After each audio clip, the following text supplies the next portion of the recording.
नमस्कार, हमारे हनुमान। मैं अंशु हर्ष आप सभी का मंजुल पब्लिकेशन हाउस के फेसबुक पेज पर स्वागत करती हूँ, अभिनंदन करती हूँ और साथ ही स्वागत करती हूँ जीवन प्रबंधन गुरु पंडित विजय शंकर मेहता जी का उज्जैन से। पंडित विजय शंकर मेहता जीवन प्रबंधन गुरु हैं। वे नई दृष्टि, अद्भुत वाक शैली के साथ धर्म और अध्यात्म पर व्याख्यान देने के लिए देश और दुनिया में जाने जाते हैं।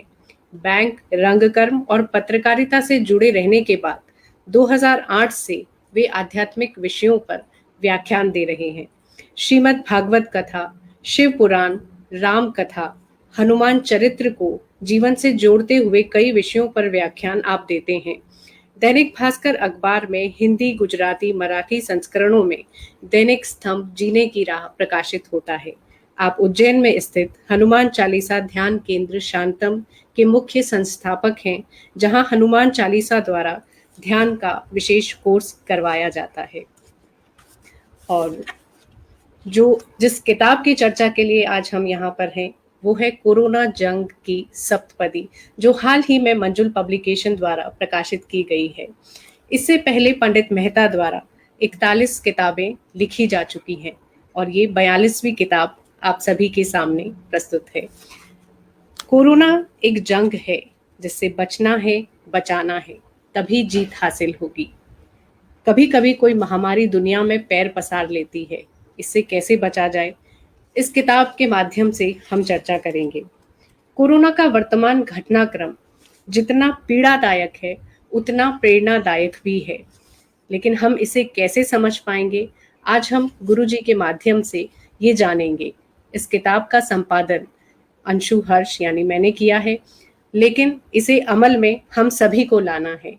तो पहले सवाल के तौर पे मैं गुरुजी से एक सवाल करना चाहूंगी कि जो कोरोना जंग की सप्तपदी जो शब्द है वो वैवाहिक सप्तपदी हमने सुना है, लेकिन इसे आप व्यावहारिक सप्तपदी से जोड़ते हुए जो आपने किताब का शीर्षक दिया है, इसके पीछे क्या कारण है?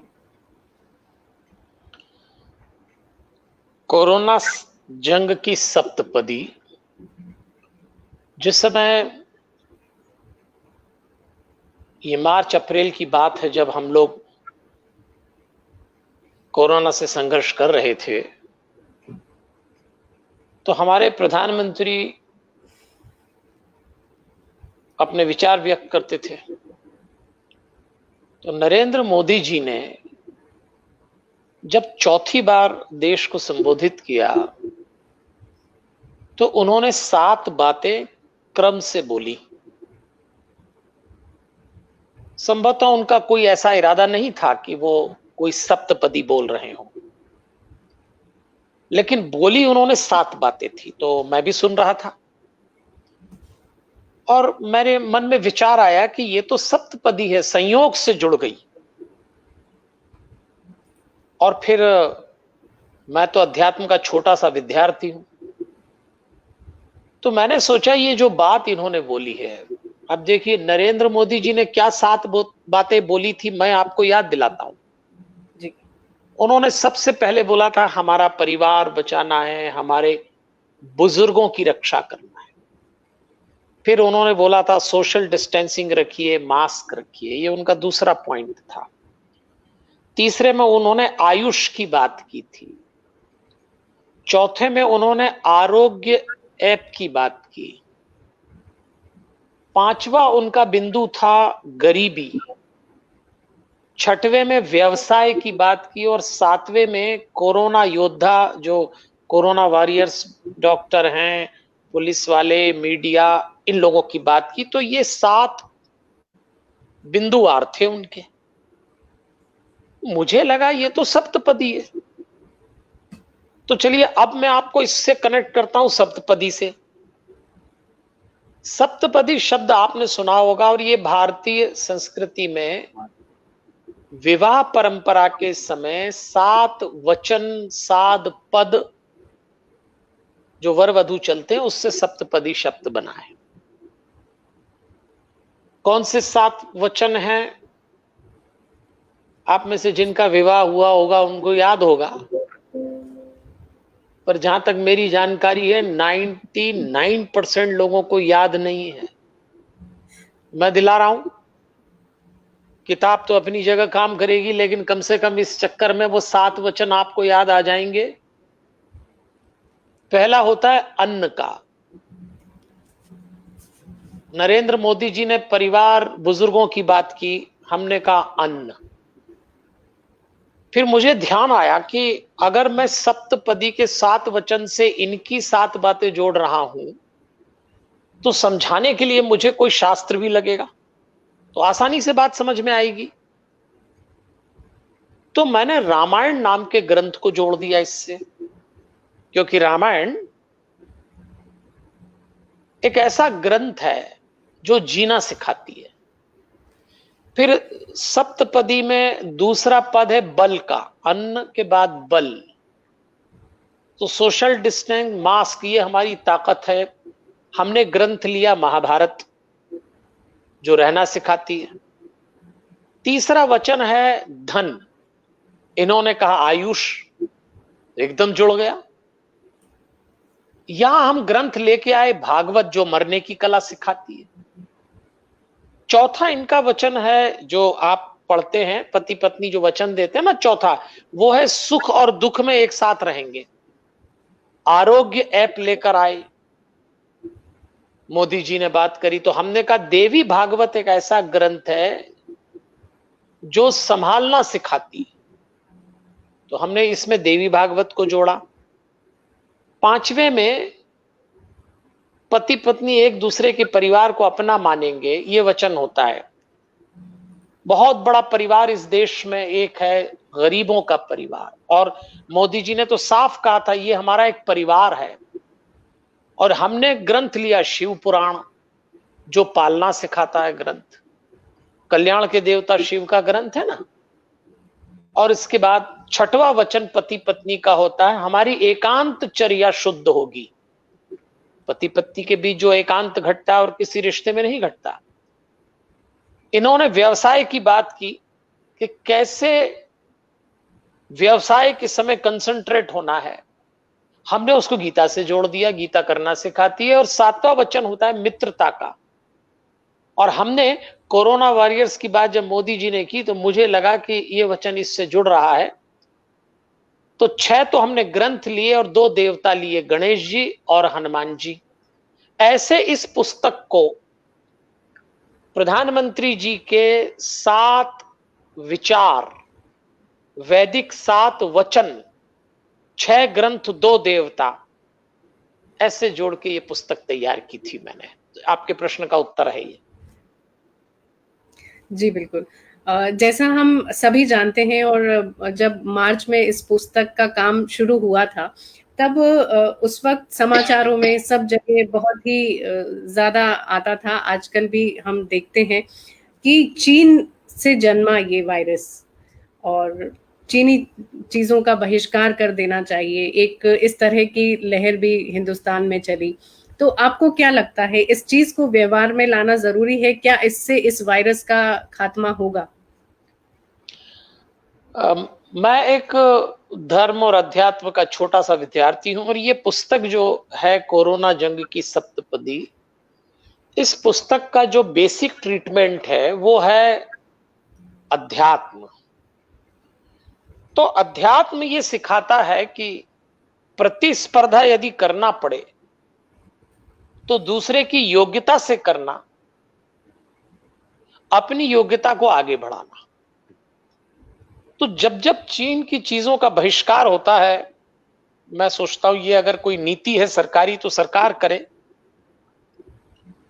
लेकिन चीन जिन मामलों में आगे बढ़ा है, टेक्नोलॉजी में, अपनी इकोनॉमिक्स में, तो बहुत अच्छी बात है, गलत बात का बहिष्कार किया जाना चाहिए। लेकिन हमें उतना योग्य भी बनने में उसी समय ऊर्जा लगाना चाहिए। हमारे देश में कभी कभी कुछ लोग अपनी सारी ऊर्जा बहिष्कार करने में लगा देंगे, तो आविष्कार करने में बची हुई ऊर्जा कहां से आएगी? तो अध्यात्म कहता है आपकी नीति हो बहिष्कार करने की तो करना, पर आपकी रुचि आविष्कार करने में भी होना चाहिए।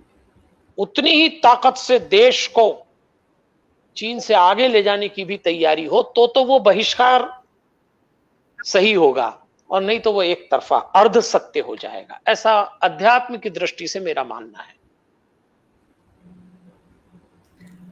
जी जी अंशु जी, मैंने अपनी बात पूरी की, अब अगली बात करते हैं।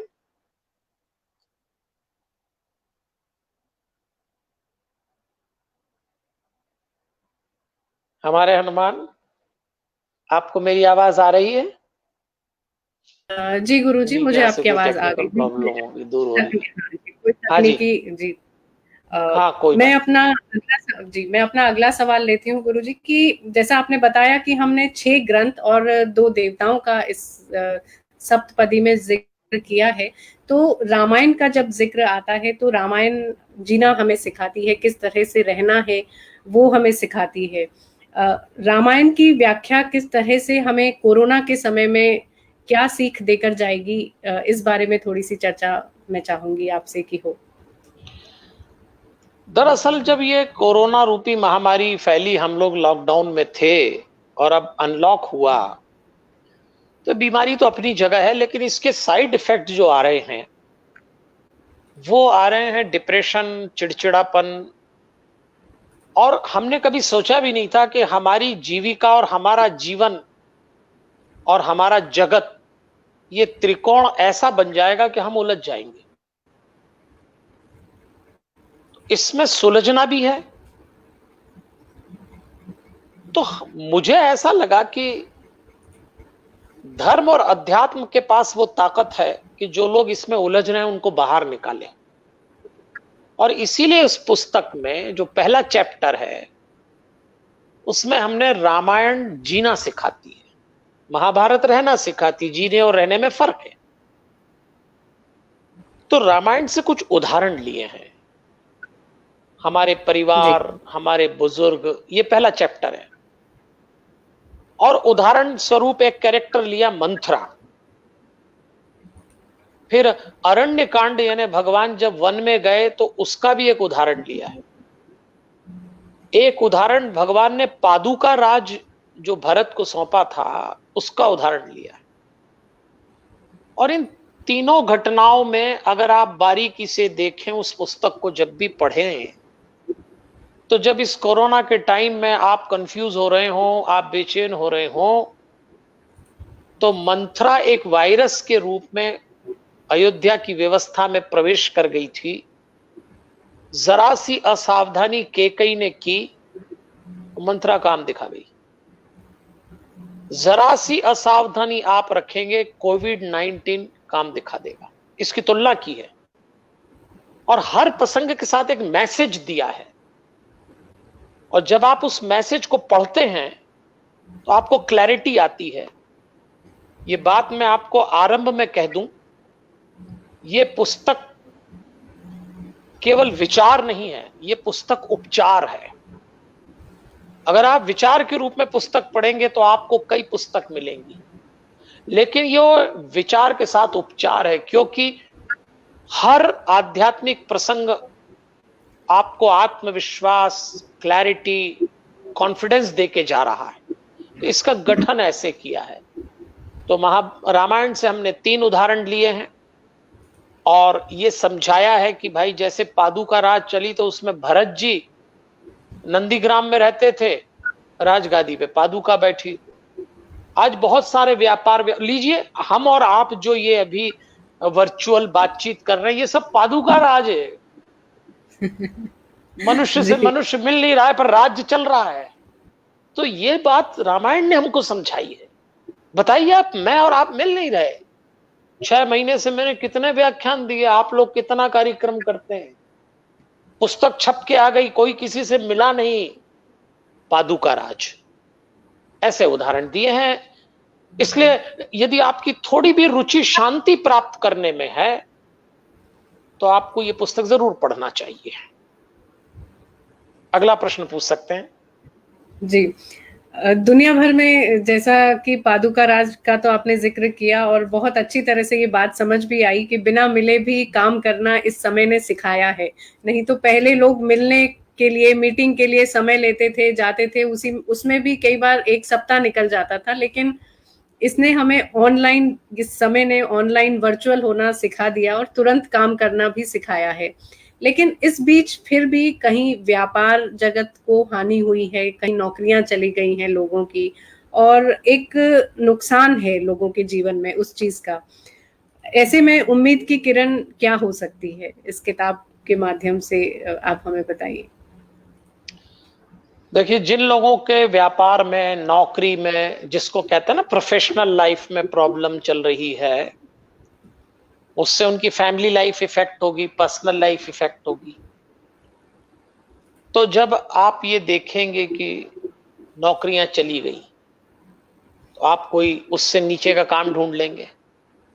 जिसकी नौकरी बची, उस एक आदमी को 3 आदमी का काम करना है। व्यापार में धन की आवक कम हो गई,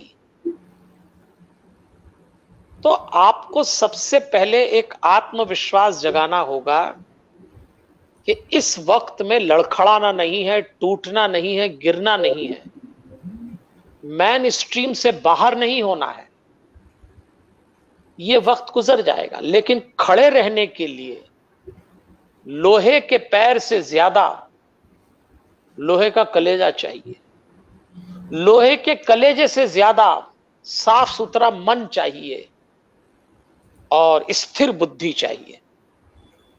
तो आपको बाकी चीजें तो आपके प्रोफेशनल मैनेजमेंट फंडा से समझ में आ जाएगी। इतनी बड़ी बड़ी डिग्रियां लोगों के पास मैनेजमेंट की है, तो वो तो हमारे पास है नहीं। लेकिन जब आप अशांत होंगे, जो कुछ मिलता था वो न मिलेगा, कठिन टाइम में आप डिस्टर्ब होंगे, चिड़चिड़े होंगे, बेचैन होंगे, कहीं का गुस्सा कहीं निकालेंगे, उस समय आपको जो शांति चाहिए वो इस पुस्तक में, खास तौर पे जब हम महाभारत के प्रसंगों को इस पुस्तक में लाए, उसमें सिखाया। चलिए मैं आपको एक उदाहरण देता हूं। इस पुस्तक में वो उदाहरण आपको मिलने वाला है। कौरवों के पास 7 लोग ऐसे थे, भीष्म, द्रोण, दुर्योधन, कर्ण, अश्वत्थामा, शकुनी और शल्य। ये 7 लोग थे, एक से एक धुरंधर। कृष्ण जानते थे इन 7 से मुकाबला है पांडवों का, तो कृष्ण ने उन 7 को अपने ढंग से कंट्रोल किया था। ये 7 स्थितियां आज हमारे सामने हैं। एजुकेशन सिस्टम द्रोण, फैमिली का लीडर सिस्टम भीष्म। आज एजुकेशन सिस्टम दांव पे लगा है, फैमिली सिस्टम दांव पे लगा है। महत्वाकांक्षा, आपकी एम्बिशंस का प्रतीक दुर्योधन, आपकी योग्यता का प्रतीक कर्ण, आपका जो पीआरशिप है, जो आप ये सब आजकल दुनियादारी करने के लिए दिमाग लड़ाते हैं, वो शकुनी। आपके भीतर जो टैलेंट है वो अश्वत्थामा, शल्य। ऐसे लोग आप ही के भीतर हैं, आपके आसपास हैं, और इस समय ये सब आपको नुकसान पहुंचाने के लिए खड़े हैं। सिस्टम ऐसा हो गया है। आपको अपने भीतर का कृष्ण जगाना है, और कृष्ण ने बड़ी बुद्धिमानी से इन 7 को उलझाया था। दूसरा एक और उदाहरण है। पांडवों को राज्य मिल गया, चक्रवर्ती राजा बन गए, जुआ खेल गए, द्रौपदी दांव पे लग गई। द्रौपदी जीवन और जीविका का उदाहरण है। कृष्ण आके बचा गए। तो मैंने इस पुस्तक में यह प्रयास किया है कि इसको पढ़ने के बाद आपको यह एहसास हो जाए कि बाहर के हालात ऐसे ही गंभीर हैं। भीड़, गंदगी, कमजोर हेल्थ सिस्टम इंडिया का, करप्शन बंद नहीं हुआ। कितना दुख होता है, इस दौर में भी भ्रष्ट लोगों ने भ्रष्टाचार बंद नहीं किया। राजनेता नियम नहीं पालते, आम जनता अभी भी लापरवाह है। ऐसा ही विपरीत पांडवों के साथ हो गया था, पर कृष्ण बचाए थे। तो इस पुस्तक में महाभारत के माध्यम से जब आप मैसेज लेंगे, तो आपको अपनी प्रोफेशनल लाइफ में जो डिस्टरबेंस अभी फील हो रहा है, जो फैमिली लाइफ में हो रहा है, जो बच्चों के साथ हो रहा है, उसके संकेत मिलेंगे। मैंने फिर कहा, यह पुस्तक विचार नहीं, उपचार भी है। तो इस दृष्टि से हमने महाभारत का उपयोग किया है। मैं अपनी बात पूरी कर चुका हूं इस प्रश्न पे, आप अगली बात कर सकती हैं। जी, जैसा आपने बताया, महाभारत का जिक्र किया, 7 किरदारों की बात करी, तो जब रहने के नियम तोड़े जाते हैं तो महाभारत जैसी घटनाएं जीवन में होने लगती हैं। ऐसा आमतौर पर हम देखते हैं और माना जाता है। और कोरोना का ये जो समय है, तो इस डिप्रेशन भी है, हमें अध्यात्म हम सुनते भी हैं, लेकिन कई बार फिर भी हम हिल जाते हैं। तो कैसे व्यवहार में इसे लाया जाए?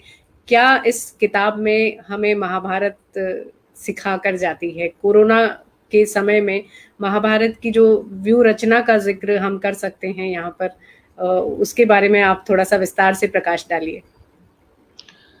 महाभारत का युद्ध 18 दिन चला था। कौरवों की तरफ से 10 दिन भीष्म सेनापति थे, 5 दिन द्रोण थे, 2 दिन कर्ण, 1 दिन शल्य। और उसके सामने पांडवों के पास केवल एक सेनापति था, धृष्टद्युम्न। तो हमने पुस्तक में ये प्रयास किया है कि महाभारत से सीखिए, अपने जीवन के रथ की रास कृष्ण के हाथ में सौंपना। देखिए भाई, मैं भगवान को मानता हूं, आप भी मानिए। और भगवान को मानने का अर्थ ये नहीं किसी मूर्ति के सामने बैठ जाओ, मंदिर चले जाओ, घर परिवार छोड़ दो। आप शांत हैं, आपका आत्मबल बढ़ा हुआ है, आप भगवान के निकट हैं। भगवान का मतलब ही यही होता है कि जिन क्षणों में आप आत्मबल से लबरेज हो, शांत हो, उन क्षणों में भगवान है। तो महाभारत में पांडव जीते ही इसीलिए थे कि उन्होंने भगवान का पल्ला पकड़ा था। तो मैं तो इस पुस्तक से यह संदेश देने का प्रयास कर रहा हूं, आप भगवान पर भरोसा रखना। अपने रथ की रास जैसे अर्जुन ने कृष्ण को दी थी, और उसके लिए अभ्यास करना पड़ेगा। चूंकि बात निकली तो यही कहना चाहूंगा, इस पुस्तक को मैंने जब लिख के पूरा किया तो मुझे अंत में एक बात समझ में आ गई जो मैं आपसे शेयर कर रहा हूं। कोरोना लाइफ स्टाइल डिसीज है, और आप केवल और केवल बचेंगे इम्यूनिटी से। जब ये आई तो कहा गया कि सोशल डिस्टेंसिंग कर लो, वो भी संभव नहीं हो रहा। मास्क पहन लो, उसमें भी गड़बड़ चालू हो गई। बस तो फिर करना क्या है? अब एक काम करिए, जो मेरा कंक्लूजन है, जो पुस्तक में मैंने दिया है। एक तो इसको लाइफ स्टाइल डिसीज मान लो। जैसे डॉक्टर लोग कहते हैं डायबिटीज लाइफ स्टाइल डिसीज है, आप जीवन शैली कंट्रोल करना, बीमारी कंट्रोल हो जाए। ऐसे ये लाइफ स्टाइल डिसीज हो गई कोरोना, अभी कोई जल्दी जाती नहीं है। तो लाइफ स्टाइल डिसीज होने के कारण आप ये समझ जाएंगे कि हमें अपनी लाइफ स्टाइल को चेंज करना। तो हैंड वॉश लाइफ स्टाइल है। ये किताब हैंड वॉश के लिए नहीं है, ये ब्रेन वॉश के लिए है। अब ये लाइफ स्टाइल हो गई, बहुत हाथ धोए, अब दिमाग भी धो, क्योंकि कोरोना का साइड इफेक्ट ब्रेन वॉश से जाएगा। तो आपको अब केवल एक उपचार करना है, अपनी इम्यूनिटी बढ़ाना है। तो शरीर के लिए तो जो भी विटामिन सी लेना है वो ले लेना, लेकिन इम्यूनिटी बढ़ती है सेल्फ कॉन्फिडेंस से, और आत्मविश्वास आत्मा का विषय है। तो आत्मा पे जाने के लिए योग करना पड़ेगा। तो इस पुस्तक के अंतिम पृष्ठों पर एक चैप्टर है, 4 कदम शांति की ओर, वो जरूर पढ़िएगा। उसमें सुबह उठना कैसे, दोपहर को क्या समय बिताना, शाम कैसे काटना, रात, बस 4 बार हमने आपको एक छोटा सा, जिसको कहते हैं ना, सजेशन दिया है। अगर आप वो करते हैं तो आपकी लाइफ स्टाइल इस बीमारी से लड़ने के लायक है और आपकी इम्यूनिटी बढ़ गई। एक ही घर में 5 लोग रहेंगे, 4 को कोरोना हो सकता है और यह भी हो सकता है कि पॉजिटिव ना आए टेस्ट, और टेस्ट ही ना हो, बचेगा वही जिसकी इम्यूनिटी अच्छी होगी। तो इम्यूनिटी 2 तरीके से बढ़ाइए, शरीर और आत्मा। शरीर के लिए स्वच्छता रखिए, नींद पूरी निकालिए, खान पान का ध्यान रखिए, जो भी ये सब बताए जाते हैं वो लीजिए। लेकिन आत्मबल बढ़ाने के लिए हमने हनुमान चालीसा से मेडिटेशन का कोर्स भी दिया है किताब में, और भी बातें वो कर लीजिए, इम्यूनिटी बढ़ा लीजिए। ये लड़ाई लंबी है, ये यूं खत्म नहीं होने वाली। तो ऐसा उदाहरण हमने दिया है इस पुस्तक में, आप उसका उपयोग कर सकते हैं। जी अंशु बहन जी, इस जी प्रश्न का उत्तर दे चुका हूं। अगले 2 सवाल बच्चों के लिए पूछना चाहूंगी गुरुजी कि आजकल जो बच्चों शिक्षा का भी, जैसे हम देखते हैं कि डिजिटल मीडिया पे आ गया है, कंप्यूटर की स्क्रीन पे, फोन की स्क्रीन पे बच्चे देखते हैं। एक तरफ हम उन्हें मना करते थे स्क्रीन ज्यादा ना देखने के लिए, लेकिन अब समय ऐसा है कि उनको पढ़ाई भी उसी पे करनी पड़ रही है। तो थोड़ा सा उस पे बच्चों के लिए खास तौर से आप क्या कहना चाहेंगे कि इस माध्यम को अभी चलाना पड़ेगा हमें? मुझे लगता है कि ये सेशन पूरा इसी तरह से निकलेगा। तो बच्चों के लिए कुछ खास बातें आप बताइए जिससे वो पेरेंट्स उसको अमल में ला सकें और बच्चों को आध्यात्मिकता से भी जोड़ सकें। इस पुस्तक में जो चौथा चैप्टर है उसमें हमने देवी भागवत का सहारा लिया है। देवी भागवत में 3 देवियों की चर्चा आती है, 3 शक्तियों की चर्चा आती है, दुर्गा जी, लक्ष्मी जी, सरस्वती जी। साइंस और धर्म सब जगह अलग हैं, एक जगह सहमत हैं, पावर और एनर्जी को लेकर। हमारा ये जो ग्रंथ है ना देवी भागवत, ये एनर्जी का ही ग्रंथ है। तो इस पुस्तक में हमने ये कोशिश की, और आपका जो सवाल है, हमारे बच्चों के भीतर जो एनर्जी थी, नैसर्गिक ऊर्जा जिसको हिंदी में कहते हैं, उसका फ्लो ब्लॉक हो गया। स्कूल, क्लासरूम, कॉलेज का कैंपस, इन जगह इनकी एनर्जी बह जाती थी, अब वो रुक गई। दर्द ही दवा बन गए, टीवी स्क्रीन पे मत बैठो, मोबाइल पे मत बैठो, अब इसी पे बैठो। तो बहुत बारीकी से आर्ट ऑफ पेरेंटिंग के एंगल से पेरेंट्स को एक बात देखना होगी कि उनकी एनर्जी का प्रॉपर यूटिलाइजेशन कैसे करें। तो 2 शब्द आपको कह रहा हूं, संभवतः इस पुस्तक में है वो। एक है ट्रांसफर, हिंदी में कहते हैं स्थानांतरण। एक है ट्रांसफॉर्मेशन, हिंदी में कहेंगे रूपांतरण। तो पेरेंट्स की बॉडी से जो वाइब्रेशन निकले वो पॉजिटिव होंगे तो बच्चों के वाइब्रेशन पॉजिटिव हो जाएंगे, और आप उनकी एनर्जी का ट्रांसफॉर्मेशन ऐसा कर पाएंगे कि बच्चे चिड़चिड़े नहीं होंगे, जिद्दी नहीं होंगे, और एकदम काम डाउन हो जाएंगे। तो इस सर्कल को बनाना पड़ेगा, यानी माता पिता, दादा दादी, नाना नानी, बड़ा भाई, छोटा भाई, इनके बीच का एनर्जी लेवल पॉजिटिव करने के लिए जो प्रयोग किए जाएंगे, वो प्रयोग हमने इस पुस्तक में दिए हैं, और ये सोच के दिए हैं कि बच्चे हमारी सबसे बड़ी पूंजी हैं और उनके लिए क्या काम किया जाए। तो इसका जो 4th चैप्टर है जिसमें देवी भागवत की चर्चा आती है, तो मैं ट्रांसफर और ट्रांसफॉर्मेशन 2 शब्द देकर अपनी बात पूरी कर रहा हूं। डिटेल्स तो बुक्स में मिल जाएंगे आपको। जी अगला सवाल जो है वो भी किताब में ही एक जिक्र हुआ है मीडिया की भूमिका का। तो मीडिया की जो भूमिका आपने प्रकाश डाला है, मार्च में जब से कोरोना शुरू हुआ और अभी तक सितंबर के मध्य तक हम पहुंच चुके हैं, मीडिया की भूमिका को आप किस तरह से देखते हैं?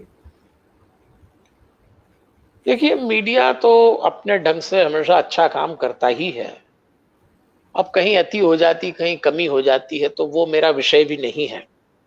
लेकिन ये तो तय है कि उस दौरान मीडिया कर्मियों ने बहुत मेहनत की थी, डॉक्टर्स ने की थी, नर्सेज ने की, सफाई स्टाफ ने की, पुलिस वालों ने की, ऐसे मीडिया ने भी की। वो दौर हमारे देश का प्रत्येक व्यक्ति इन पे गर्व करेगा। अब मैं मीडिया से इतना ही कहना चाहूंगा कि अब भी समाचार सूचनाएं जो भी आप दें, उसमें कहीं ना कहीं बीच बीच में कुछ ऐसी हिंट होना चाहिए कि इंफॉर्मेशन के अलावा नॉलेज भी बढ़े। तो मीडिया कर्मी अपना काम करेंगे, और ये मेरा कोई बहुत विषय है नहीं, पर पुस्तक में मैंने मीडिया कर्मी की भूमिका की प्रशंसा भी की है, और वो भी शांत रहे इसके लिए भी प्रयोग बताए हैं। तो ये आपकी बात का उत्तर हो गया है। जी। अभी तक इस महामारी से लड़ने के लिए जो प्रयास हुए हैं भारत के लिए, भारत की तरफ से, सरकार की तरफ से, उसका जिक्र भी इन किताबों में है कि किस तरह से भारत का परचम लहराया है विदेशों में भी। लेकिन आंकड़े अब बदल भी रहे हैं समय जैसे जैसे गुजर रहा है, तो उसके बारे में आप क्या कहना चाहेंगे? अब देखिए, हमारे देश में दो तीन कमजोरियां तो हैं। एक तो करप्शन, दूसरा हमारा कमजोर मेडिकल हेल्थ सिस्टम, इलिटरेसी, गंदगी, ये तो है। तो कोई हो प्रधानमंत्री, कोई हो मुख्यमंत्री, कोई हो राजनेता, उसको इन सब चीजों से जूझना पड़ेगा। मुझे ऐसा लगता है कि कोई भी सरकार जब तक जन जागृति न हो, पूरी सफल नहीं हो पाएगी। अब राजनेताओं का काम राजनीति करना है, वो करे बिना मानेंगे भी नहीं, आप उनको रोक भी नहीं सकते। लेकिन आप वो तो करिए जो आप कर सकते हैं। एक आम भारतीय होने के नाते कम से कम हम तो नियम का पालन करें, जो योगदान दे सकते हैं वो दें, और बहुत अधिक देश की व्यवस्था को कोसना बंद कर दें। बहुत अधिक कोसेंगे ना, इतनी नेगेटिविटी आ जाएगी कि अच्छे काम नहीं कर पाएंगे। तो व्यापक दृष्टि से इस देश में जब तक हमारे शास्त्र हैं, साधु संतों का चिंतन है, अवतारों की कथाएं हैं, धार्मिक वृत्ति है, हम लोग फिर इससे पार हो जाएंगे। बल्कि हम तो कहते हैं तू भी चल कोरोना हमारे साथ, और हम भी चलते रहेंगे। न तू डर हमसे, न हम डरे तुझसे। ये तो हमारे देश की संस्कृति बड़ी निराली है। जब राम आए तो रावण को अनुमति दे दी, कृष्ण आए तो कंस को अनुमति दे दी, तो हम भी दे देंगे, तू भी चल हम भी चलेंगे। बस जो अच्छा है वो अच्छा है, जो बुरा है वो बुरा है। ज्यादा दिमाग लड़ाने की जरूरत नहीं है इस सब। बताइए। जी, इसमें मनुष्यवृत्ति और आयुष्य का एक बड़ा रोचक किस्सा है। जब आपने अभी ये बात कही तो मुझे वो किस्सा भी याद आया, तो मैं चाहूंगी कि दर्शकों को आप वो प्रसंग सुनाएं। एक जगह एक मुझे कथा बहुत पुरानी, आप में से कई लोगों ने सुनी होगी, मुझे अच्छी लगती है, कि इंसान की जो फितरत होती है ना, बहुत सारी परेशानी है वो खुद उठाता है। अब आप देखिए, लोग बिना मास्क के घूम रहे हैं। अरे तुम मनुष्य बनाए गए हो भाई, तो तुम्हारे पास विवेक होना चाहिए। क्यों भीड़ में जाते हैं? लेकिन कर रहे हैं लोग। तो इंसान की फितरत है। तो भगवान ने जब प्राणी बनाए, तो भगवान ने कहा इन सबको एक फिक्स उम्र दे देता हूं, तो 40 साल तय करे उन्होंने, और 40 साल प्राणियों को दे दिए, उसमें मनुष्य भी था। लेकिन मनुष्य की आदत है, तो उसने भगवान से कहा कि महाराज 40 तो कम पड़ते हैं। भगवान ने कहा खत्म हो गए, सबको बांट दिए। तो उन्होंने कहा महाराज कोई अवसर हो तो थोड़ी बढ़ा देना। भिखमंगा होता ही है आदमी, जात का है वो, तो कुछ ना कुछ मांगना ही तासीर में है, खोपड़ी में है। फिर उस समय भगवान के पास अचानक गधा आया, और गधे ने कहा कि आपने मुझे 40 दिए हैं, पर वो तो भारी पड़ रहे हैं, 40 साल बोझ उठाना। भगवान ने कहा क्या चाहते हो? बोले आप 20 कम कर दो। भगवान ने 20 कम कर दिया। भगवान के पास 20 एक्स्ट्रा बच गए, तो तुरंत याद आया आदमी बोल गया था, तो उसको बुलाया और कहा देखो गधे की 20 एक्स्ट्रा आ गई, तुम मैं दे दूं? हाँ बोले दे दो दे दो। तो दे दी उसको, गधे की 20 हो गई, तो वो 40 से 60 हो गया। फिर कुछ दिन बाद भगवान के पास पहुंचा कुत्ता और उसने कहा महाराज मुझे भी 40 भारी पड़ते, कब तक भौंकता रहूंगा, जागता रहूंगा, दुत्कार खाता रहूंगा। भगवान ने कहा क्या चाहते हो? बोले रख लो थोड़ी। तो भगवान ने कहा 20 दे जा। भगवान को फिर याद आया कि गधे की लेने के बाद जाते जाते मनुष्य कह गया था किसी और की आ जाए तो दे देना। तो उन्होंने कहा चलो, बुलाया मनुष्य को कि ये कुत्ते की 20 बच्ची चाहिए। हाँ बोले दे दो, कुत्ते की भी चलेगी। अब वो हो गया 60 से 80, 80 साल का मनुष्य हो गया, पर जाते जाते भगवान से कहा कि भगवान अभी भी कोई गुंजाइश हो तो दे देना, मैं तो ले लूंगा। भगवान के पास एक दिन उल्लू पहुंचा के महाराज लटका रहता हूं, दिन में दिखता नहीं है, कुतर कुतर देखता हूं, आप तो मेरी 20 रख लो। भगवान को याद आया, मनुष्य को बुलाया कि देख 40 से तू 80 का हो चुका है, पर तेरा ध्यान रखता हूं, तू उल्लू की बची। हाँ बोले दे दो दे दो। ले ली तो पूरी 100 हो गई उसकी। तो 40 साल तक तो इंसान का सब बढ़िया चलता है। फिर 40 से 60 के बाद जो उसकी 20 साल की उम्र है वो उसकी नहीं होती, गधे की होती है। फिर लदे रहो, अपनी संभली नहीं, औलाद आ गई, फिर मरे जाओ करे जाओ। उसके बाद जब आप 60 पार करते हैं तो 60 से 80 के बीच में आपकी हालत वो कुत्ते सरी की हो जाती है कि बैठा देते हैं घर के बाहर के बड़े बूढ़े हो, आते जाते देखो ये करो, और रोटी रख दी खा ली, और सबको ऐसा होगा नहीं पर ज्यादातर लोगों के साथ। और फिर 80 से 100 के बीच में उल्लू की तरह हो जाओ, ना दिख रहा है ना कुछ कर रहा है, बैठे हैं पड़े हैं बस। ये तो एक रोचक प्रसंग उस पुस्तक में सिर्फ इसलिए डाला है कि भाई अपनी उम्र का दुरुपयोग मत करो।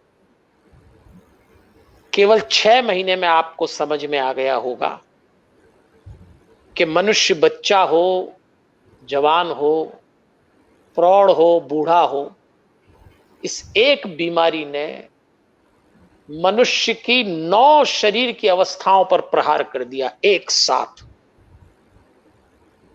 तो अब लालची मत बनो, अनुशासनहीनता मत करो, बावलापन मत करो, थोड़ा संतोष, थोड़ा धैर्य रखो, ये दिन भी नहीं रहेंगे। मेरी बात पूरी होती है। जी, अभी सभी लोगों का अधिकतर समय घर में ही गुजरता है। वर्क फ्रॉम होम का जो कॉन्सेप्ट चल निकला है अभी इन दिनों, मीटिंग्स भी घर से ही हो जाती हैं और ज़्यादातर लोग घर में ही हैं। तो आपसी सौहार्द बना रहे, क्योंकि पहले ये होता था कि 10 से 5 तो आदमी घर में नहीं होता था तो वो शांतिपूर्ण पूरा दिन गुजर जाता था। और अब दिन भर घर में होने से काम भी होता है, घर का भी होता है, ऑफिस का भी होता है, दोनों ही जब कमाते हैं पति पत्नी, तो आपसी एक सौहार्दपूर्ण माहौल बना रहे उसके लिए कुछ आप तो हमेशा यही बात करते हैं कि किस तरह से सौहार्द बना रहे, परिवार बचा रहे, तो उसके बारे में चाहूंगी कि आप कुछ दर्शकों को बताएं। कुछ ज्यादा नहीं करना है। वो जो फ्रॉम शब्द है ना, FROM, एम हटा दो और ओ को बीच में ले आओ, तो अब हो गया वर्क फॉर होम। इतना हल्ला हो रहा है work from home, work from home, तो टेंशन उनको होगा जिन्होंने वर्क फॉर होम किया ही नहीं होगा। घर से काम करना और घर के लिए काम करना, इतना सा अंतर समझ में आ जाना चाहिए, तो कोई कलह खत्म हो जाएगा। अब ये तो सब रास्ते थे कि 8 घंटे घर से बाहर चले गए, एक दूसरे की सूरत नहीं देखी, अब देख रहे हैं तो तकलीफ हो रही है, तो होगी ना, क्योंकि आपने वर्क फ्रॉम होम तो किया है, वर्क फॉर होम नहीं किया। जिस दिन घर के लिए जीने लगोगे, बहाने सब यही बोलते हैं घर के लिए तो कर रहे हैं, घर के लिए तो कर रहे हैं, ना ना ना, सब अपनी अहंकार की पूर्ति के लिए, अपनी भोग की तृप्ति के लिए कर रहे थे। तो इसलिए हमारी किताब के आखिरी के जो चैप्टर हैं वो पढ़िएगा, उसमें जो छोटी छोटी एक्सरसाइज दी हुई है। मैं फिर कहता हूं, इस पुस्तक को विचार नहीं उपचार मानना। आपने तो इसका संपादन किया है, आप एक विचारशील व्यक्ति हैं, तो आप इसमें ये पाएंगे कि विचारों के साथ उपचार दिया है। कोई अगर करे, इस पुस्तक को ठीक से पढ़े, तो आपको घर में वैकुंठ मिल जाएगा, आपको सब अच्छा लगने लगेगा। ऐसा करिएगा। जी बिल्कुल।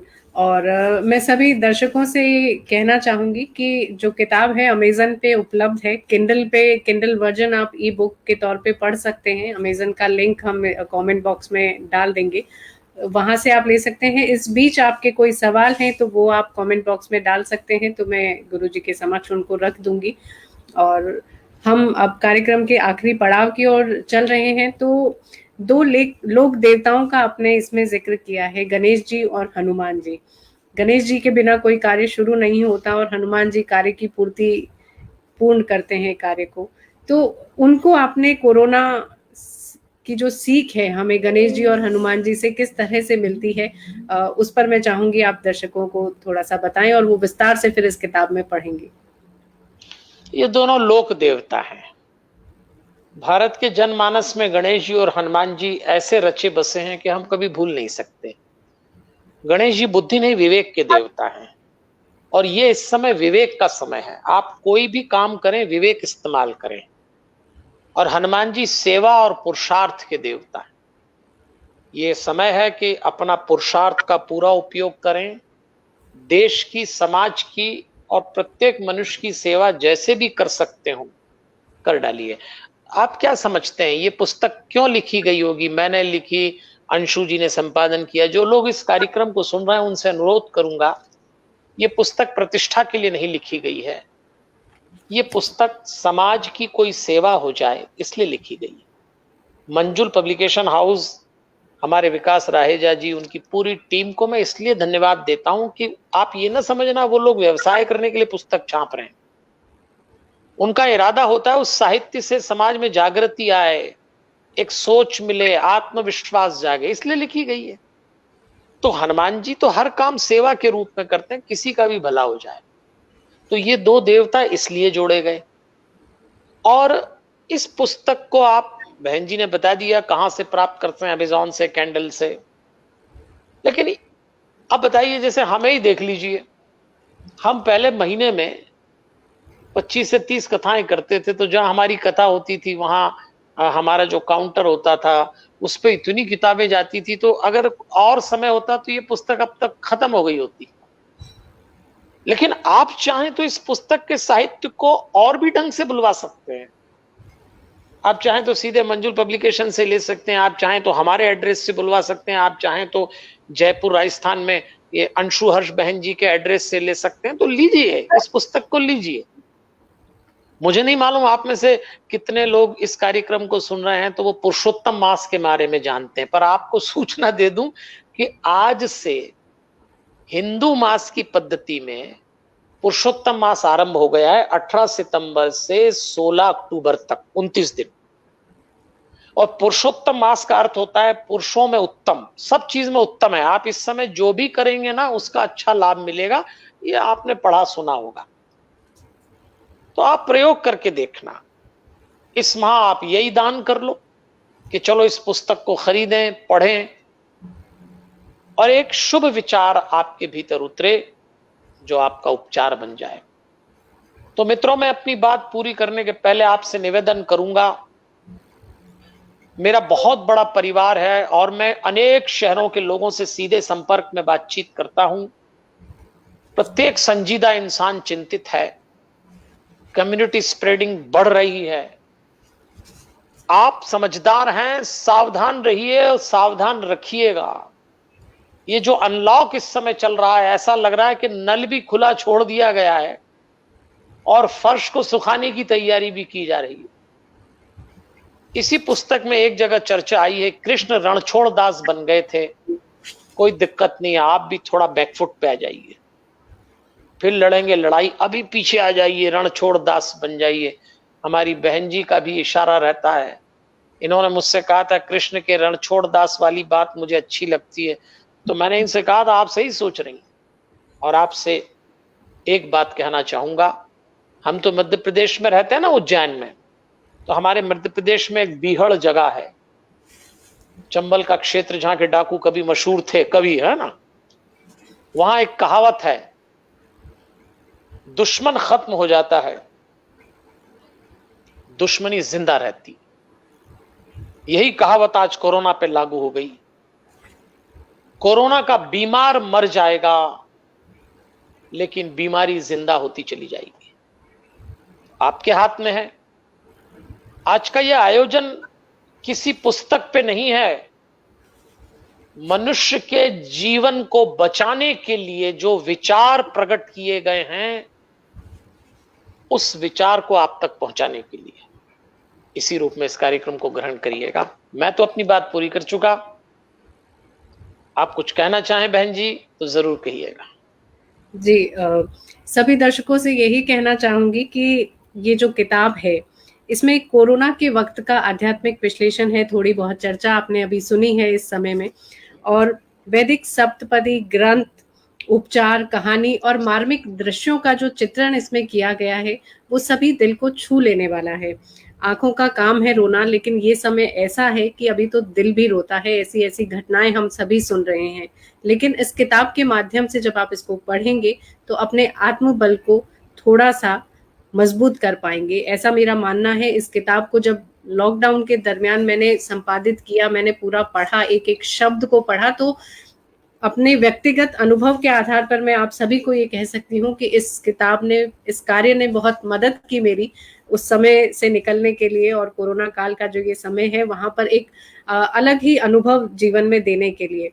तो अमेजन पे अब उपलब्ध है, जैसा कि मैंने आपको कहा, और मंजुल पब्लिकेशन के फेसबुक पेज से आज हमने इस चर्चा को किया है। मंजुल पब्लिकेशन की ये नई पुस्तक है, आप सभी के समक्ष प्रस्तुत है। अमेजन पे आप ऑर्डर कर सकते हैं, किंडल से ले सकते हैं, उज्जैन से ले सकते हैं, और जयपुर में आप मुझसे ले सकते हैं।